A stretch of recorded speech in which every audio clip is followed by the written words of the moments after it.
What's up guys, Medic here, it's Benoa. Welcome back to another episode of Ben and Jerry. Munta nga lang. Okay, so community quarantine ngayon, so I decided to do a video with my brother. Teka nga. I am Jerry Kua, I am his brother and I'm a medical doctor. Ba't ka natawa? I'll try to answer questions about COVID-19 kasi medyo madami ang kumakalat na misinformation. Online specifically, no? Parang talk show. May mga kumakalat, ano? Feeling ko nasa clinic ako. Baka ganyan ka naman talaga mag-explain, naninibago lang ako. So, Doc Jerry takes over my vlog. I'll just clarify some details and hopefully makasagot din ako ng mga questions. Hopefully we can bust some myths. Some myths. Ang role ko naman dito ay to make I know the situation is serious, will make it a little bit layman. Kumbaga, mas madaling maintindihan. Actually, some of these questions are already answered on my IG. Bakit ka ba nag-English? Ayun Pressure ba? ako mag-English. Anyway.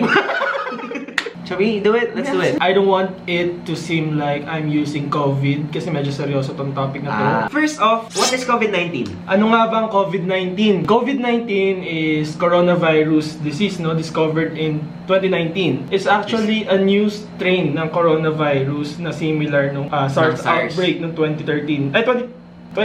Basta yun. So, medyo similar siya sa SARS. Yes. Yung SARS, ang daming namatay nun. Mas mataas ang mortality rate ng SARS and MERS-CoV actually versus this one, no? Mortality rate meaning yung Number of people na namatay. And saan nanggaling tong COVID-19? Paniki daw na naipasa sa Tao. Hindi eh. May intermediate host pa anyway, and then napasa sa tao. So technically, hindi natin alam kung saan galing. Or hindi We natin can only matitrace. speculate. Right now, among the medical community, we know it na Tagalog na kasi. ang alam namin, galing sa paniki. Hindi siya misconception. There's a possibility na galing paniki talaga. There's a possibility na hindi din.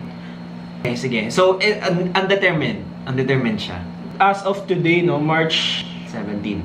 we have 186,000 reported cases worldwide. However, it's important to also note that 80,000 ata ay considered na recovered na or magaling na. So that brings us to 45% recovery rate. Which is good. Paano ba nakaka-recover from COVID-19? Actually, no, like any viral illness, yung katawan natin kayang labanan yun. Hindi siya tulad ng mga bacterial infection na kailangan natin ng mga antibiotics. Pinaka-common natin is the common flu, common colds. Those are usually viral, no? Para siyang common flu. Para siyang common flu. Mga common flu na umiikot sa atin, 1/4 of that is actually a strain of coronavirus, but these are mild strains. Layman. So yung coronavirus, it has been here ever since? Yes, pero nag-mutate siya. So, and then this mutation, ito na yung tinatry natin i-control this. Kasi it's yung a new, mutated coronavirus. Oo, it's a new strain. So COVID-19 is a type of coronavirus? in a way, yes, it's a type of coronavirus. Basta ang coronavirus, it has been present ever since, pero itong COVID-19, it's a new strain of coronavirus. Take it away. Nakuha niya. Sabi ko, yun yung role ko, taga-summarize.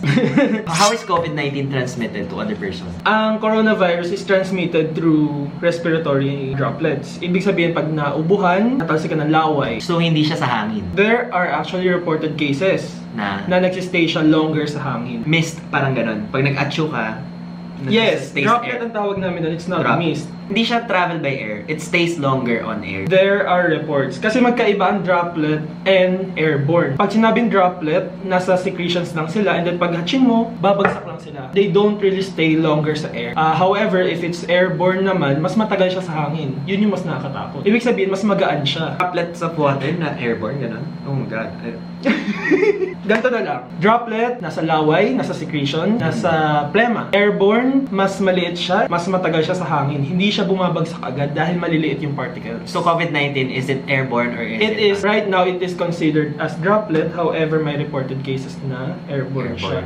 Payo actually is for healthcare workers to follow airborne precaution kasi magkaiba yun eh. So, sure ba sa sinasabi mo? Kinakabahan ako, hindi ko alam kung sure yung sinasabi mo. Sure ka naman. Paano mo malalaman if you have COVID-19? Or if someone has? Anong symptoms? So, ang symptoms ng COVID-19 is actually parang trangkaso or the common flu. Range from wala kang nararamdaman at all. At all, as in you are asymptomatic. Ibig sabihin nun, you are infected pero dinadala mo lang siya, you are just a carrier. So pwede hindi siya lumabas at all? Yes. Tapos napasa mo? Tapos gumaling ka na lang? Yes. Actually, sa South Korea, di ba meron sila mass testing? Tinas nila lahat ng tao and they actually found out na yung mga 20 to 29-year-old, majority ng infected cases ay nasa 20 to 29-year-old. Because? Pero hindi sila nagpresent ng symptoms. So, mas nakakatakot Ngayon ko lang na-gets yun. So anyway, it can range from asymptomatic to ubo, sipon, lagnat, sore throat. So parang trangkaso talaga. Ba't nagagalit ka? Yung iba mabigat ang katawan, yung iba nagpe-present as diarrhea. Mukha talaga siyang systemic viral illness. And then, it can range from that to severe cases, yung mga nahihirapang huminga, nade-dehydrate, nagiging septic, ibig sabihin kumakalat yung infection sa dugo nila, sa buong katawan nila. They can present ARDS or acute respiratory distress syndrome. Basically, nag-give up na yung lungs nila, kaya sila na-admit. How to treat COVID-19? How to treat COVID-19. Right now, walang gamot ang COVID-19. Paano nakaka-recover? Wait lang. Okay. Yung mga pasyente na to, tinitreat lang symptomatically. Ibig sabihin, supportive lang. Or papagaanin natin or papaginawain lang natin yung nararamdaman nila. Kasi nga walang gamot yung COVID-19. If nilalagnat, kukontrolin natin yun. Biogesic? Oo, biogesic. Totoo? Oo. Biogesic is paracetamol. Yun yung most common na ginagamit pampababa ng lagnat. Nahihirapang ilabas ang plema, tutulungan natin. So, same as how you treat a common flu? Yes. But why is everybody so scared about it? Nakakatakot siya kasi yung idea na mas madali siya makahawa, mas madali siyang kumalat. Kailangan natin lagay sa isip natin na ang mortality rate natin right now worldwide ay 4%. Still a lot. Nasa lot, kaya siya nakakatakot. Ang bilis kasi. So kahit Ay, sabihin mabilis mong siya. yung mortality rate ang baba, Oo. napakabilis ng paghawa. Hindi naman natin didi-discount yun na nakakatakot siya. Pero we only have to be vigilant kasi wala tayong pwedeng gawin kundi try na iwasan yung na kumalat yung sakit. Ayoko talaga sabihin lang sa tao na stay at home. I mean, yes, that's the solution, stay at home. But how can we help? Can we help? Personally, ang naiisip ko is to really encourage people who have the ability to help, to lend a helping hand. Itong pandemic na to, it's a huge crisis. To all the business people, for example, yun ang naisip ko ngayon, medyo na may mental block ako. Like, kunyari, nagpaparenta ka. Ito, example lang to So, it wouldn't hurt to, ipa-free mo muna yung rent for this month. Pwede nilang kalahatiin yung rent o kaya allow Something. employees to file leave with pay. With pay. Or That's true. i-advance ang 13 month. This is the time when we really need that 13 month pay. As an influencer, Ba't nadamay ako?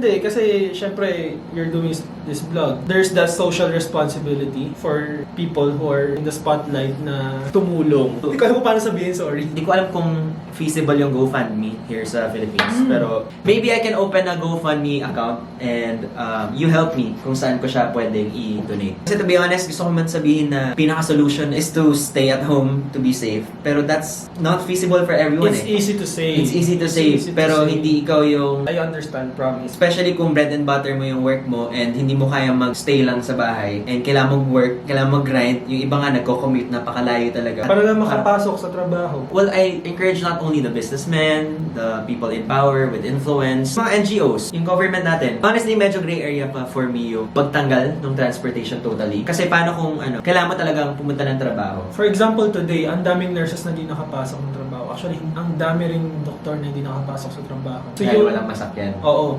So, yung limited na nakapasok, imagine mo yung amount ng trabaho na shinolder nila. Just because hindi nakapunta yung kailangan Diba? pumunta. What's the solution for this? The government! This is too much. I feel like hindi dapat basta-basta inaalis yung isang bagay tas walang solusyon. We don't solve problems to create another More one. problems. Sana lang hindi half-baked yung mga ginagawa. At least provide a solution, not a solution that would create more problems.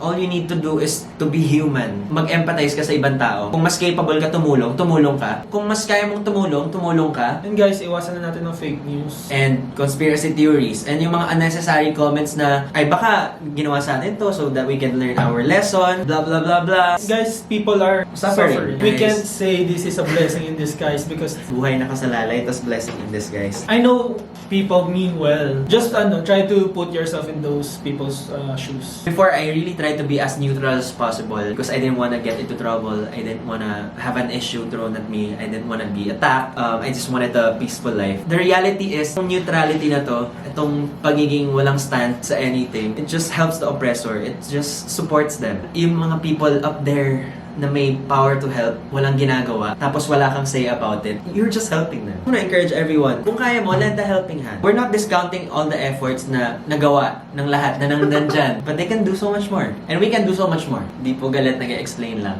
Pag to dumami ng libo, imagine mo ilang ospital lang ang available. Ilang doktor, ilang nurses lang ang available. Medical practitioners, konti lang. Konti lang ang protective gear nila. Brings us naman dun sa tamang paggamit ng mask. Sino ba ang dapat gumamit ng mask? Yung mga may sakit, nag-aalaga ng may sakit, tsaka mga medical practitioner. Hindi ko sinasabing wag mag-mask. Okay, puso mo. Gago. Ay! Kaya ako sinasabi na mag-stay kayo inside your home para hindi nyo na kailanganin yung mask. Ibigay natin yung mga mask doon sa mga nangangailangan Kumbaga, talaga. para yung supplies, may utilize natin for other people. Kung nagkasakit lahat ng doktor, lahat ng nurses, sino na lang yung mag-aalaga sa I mga know. madadagdagan pa? Dumadami pa ang pasyente araw-araw. Since people are panic buying, hindi nila naiisip na magtira para sa iba. Protect yourselves, but at the same time, think of other people as well. How do you get tested? Hindi lahat tinetest actually, no? Ang mga tinetest lang natin is yung mga severe cases. Severe cases meaning, Ibig sabihin, unang punta pa lang nila sa ospital, kailangan na nilang i-admit. Hirap na hirap silang huminga, taas ng lagnat, di makontrol. Yung mga person under investigation, sila yung mga may sakit, nagpe-present na symptoms, number 1, with history of travel, mga bansa na may confirmed cases, exposure sa known cases. so paano pag ako nasa bahay lang, tapos sobrang inuubo-ubo ako, and I wanted to get a kit to get tested? Kaya natin sinasabi na, like trangkaso, what we do is magpahinga sa bahay. Kaya magsa-self-quarantine Yes. ka. If it gets worse, That's the time na kailangan mong pumunta ng ospital. Pero as much as possible, kung kaya mong i-manage, stay home. Kasi kung wala kang COVID, pumunta ka ng ospital, baka doon mo pa makuha yung COVID-19. I heard na limited yung kits. I strongly advise against people na pumunta ng clinic and hospital and mag-demand ng matest sila. Observe nyo muna sa bahay. Kumbaga, what we try is to limit talaga yung exposure ng isang tao regardless of meron siya o wala. Kasi kung wala siya, baka magkaroon pa siya. Kung meron siya, baka makahawa pa siya. Proceed tayo sa mga questions na sinend nyo sa Instagram niya. Natatakot yung mga parents, baka magkasakit yung anak nila, so ano pwedeng gawin natin? Ang mga bata, hindi nila naintindihan yung concept ng social distancing. Ibig sabihin, we try to limit close contact with other people. Dapat 1 meter away tayo sa isa't isa. Nasa bahay naman tayo. Okay lang yun. So we have to do it for them. What's the standard distance? Suggested is 1 to 2 meters away from each other. So wala na mga beso-beso, shake hands? Yes, right now, kung kaya nyong magkindatan nyo na lang. Or Wag na rin. Kindatan. I mean, in pay respect, it's common knowledge naman na there's a pandemic out here. And totoo yun. Sa mga clinic, everywhere ka magpunta, yung mga tao talaga sabi, hops! Safety precaution. Stay home with your children. Wag niyo na papalabasin. Huwag nyo nang palabasin. If uuwi kayo galing sa labas, maghugas kayo, mag-shower kayo. Hindi nyo alam kung anong dala nyo. May pinto pa lang namin, may alcohol. May alcohol sa Pagkasusi, open ang gate, pagpasok, pump, pump, pump. Ganyan, tapos pasok sa loob. Gotta do what you gotta do. Jokes aside, Sila yung mas dapat umiwas. Yung mga hindi kaya umiwas. okay, gets. Mga bata, tatanda, tsaka mga may ibang sakit tulad ng high blood, diabetes, sakit sa puso. so pag nadagdagan mo Cancer. pa ng COVID-19 yun. Oo, sakit sa baga. Because nga, kahit ikaw, feeling mo sobrang Yun yung strong nakakatakot. and healthy ka, but when you go home, hindi mo alam kung ano yung madadala mo, hindi mo alam, baka ikaw asymptomatic carrier ka pala, tapos napasa mo sa iyong parents, yun yung iniiwasan natin. If it's not necessary to go out naman, stay at home. Actually, that's my fear. Yung mauwi ko yung virus kasi senior Ayun na yung nga. parents ko. Tapos doctor pa siya Namin. everyday. Shout out sa mga healthcare workers natin and all the frontliners, yung mga nagbabantay, lahat yan. Sila yung mga unsung heroes natin. Thank you. Sila yung mga unsung heroes natin. Huge thanks. Huge respect. May kumakalat din na nakakatulong daw ang saging. Hindi totoo yun. Isama mo na yung mga bawang, sibuyas, luya. So Food ang supplement. makakaiwas. Walang makakaiwas, lahat tayo at risk. But to make you heal faster, To make you heal faster is to rest, to hydrate. hindi bawang pa din, hindi banana. Kung ganun lang kadali, guys, wala nang doktor. Mukbangers na lang. Sorry. Kung tingin mo sobrang tagal pa maglalas na to, pandemic. May mga experts na nagsasabi na may projection sila into the future. Sabi nila magpipeak daw itong COVID pandemic natin sa Philippines at around 4 to 6 weeks. Dire-diretso lang siya kung hindi natin makokontrol to. Ano daw yung incubation period? Incubation period is the time na makuha mo, dumapo sa'yo yung virus up to the time na first ka mag-present na symptoms. How long? Hindi natin alam and depende rin siya sa tao. Kaya ang sinasuggest lang natin is mag-quarantine ng 14 days. Dun sa 14 days na yun, hopefully, Wala hindi ka mangyari. mag-present ng symptoms. Meron bang cases na 14 days or more tsaka nagkaroon ng symptoms? Pwede naman. Pero hindi natin pwede sabihin magkulong yung tao ng isang buwan. Gets. Matagal Pero na the talaga. standard is 14 days talaga. Kaya pa? If nakapag-recover ka sa COVID-19, will you be immune to it? That's a good question. Supposedly. Hindi, ako, pag nilagnat, sinipon ako, sinisipon pa rin naman ako. Kasi ibang strain na yun. May coronavirus, may adenovirus, may rhinovirus. Maraming virus out there. Once na dumaan sa'yo yung isa, hindi na dapat mauulit yun. Pero may reports sa, I think it's Japan, may mga report ng reinfection. The answer is, the data is limited. The data is limited, but it's possible Yes. na you can be immune to it. So, paano pa naman sabing recovered ka? You have to test negative twice. Kaya limited talaga yung mga kit natin. Saan ba galing yung mga kit natin? Donation lang yun. From other countries? Is it expensive? Limited lang. That's the Guys, point. limited Sobrang lang. limited lang siya. Kung kailangan mo lumabas, always remember to wash your hands. Sabi Kung nila nakawakan more ka- effective than alcohol daw yun. Yes! Mas effective ang washing with soap kesa sa alcohol. Because? Yung bacteria, para siyang grease na pag hinugasan, pag tubig lang, hindi siya mawawala. Pero pag sinabunan mo, mawawala siya. At the Yes. same way, pag may grease sa kamay mo, tapos inalcoholan mo na, parang alam mo, nandiyan pa yung Andun grease. pa din. That makes sense. Pero sabi nila, kapag ka mainit daw, namamatay yung virus. Mainit sa Pinas. Hindi ganun kadali mamatay yung virus eh. Parang it will take you higher temperature para mamatay yung virus and longer exposure. Ang paligid natin halos close lang yan sa body temperature natin eh. Kaya nga sila nag-thrive sa katawan natin kasi optimal sila dun sa body temperature natin. Meaning? Ibig sabihin, kung close lang yung temperature natin sa paligid, hindi sila naluluto ng init. Kasi gusto nila yung temperature na yun. Sorry, nagtatanong lang. Binabasa ko lang. What should I do if I had close exposure to some of the people who had COVID-19? Kung asymptomatic ka, wala kang nararamdaman, you are considered a person under monitoring. Do you declare? Supposedly. Dapat. If you're a responsible citizen, Oo, then you supposedly, you should declare that. You are supposed to do home quarantine. Accurate ba yung natin, mga kits, yung mga testing kits? Walang testing kit ever sa history ng medicine ang 100% accurate. So there are cases of false negative, false positive pa rin. Pero right now, I don't have the exact number. Percentage? Oo, You wala mean? ako. I don't have that data. Gets. Natapasa ba yun sa animals? May cases actually reported na napasa daw nakuha or na ipasa daw sa hayop, pets nila sa bahay. Hindi siya confirmed eh. Or Pero case totoo? reports, those are reported cases. Ba ikaw, as a doctor? Animal, hindi ganun yun eh. May consensus na sinusunod ng mga doktor. May data, may study na binabasa or inaaral na yun yung alam ng lahat dapat. So right now, alam lang natin may mga kaso na nai-report na naipasa daw sa hayop or naipasa mula sa hayop. Meron na bang vaccine sa COVID-19? Right now, wala. How long will it take? We don't know.